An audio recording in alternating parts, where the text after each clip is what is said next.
आदरणीय सर्वत्र उपस्थित रहने वाले परम पूज्य गुरेश्वर एवं उपस्थित मेरी अन्य आत्माएं,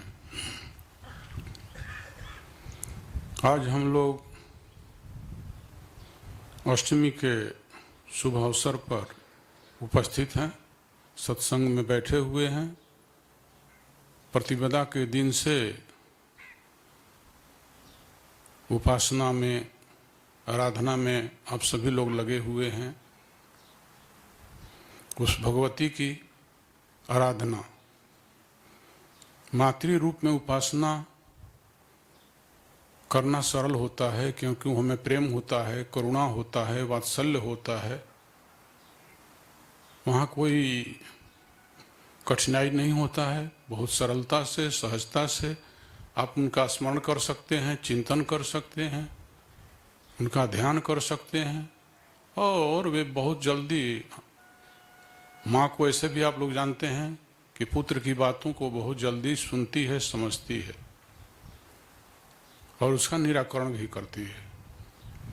अब है कि हमारी उपासना, हमारा यह साधना चल रहा है, इसका हमारा उद्देश्य क्या है, हम इससे क्या चाहते हैं, इसके ऊपर निर्भर करता है।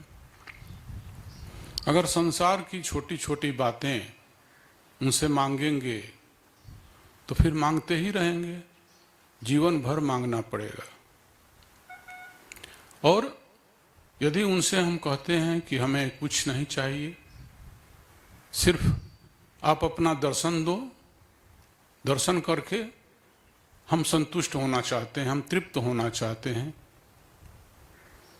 तो माता का दर्शन जो प्राप्त कर लेता है,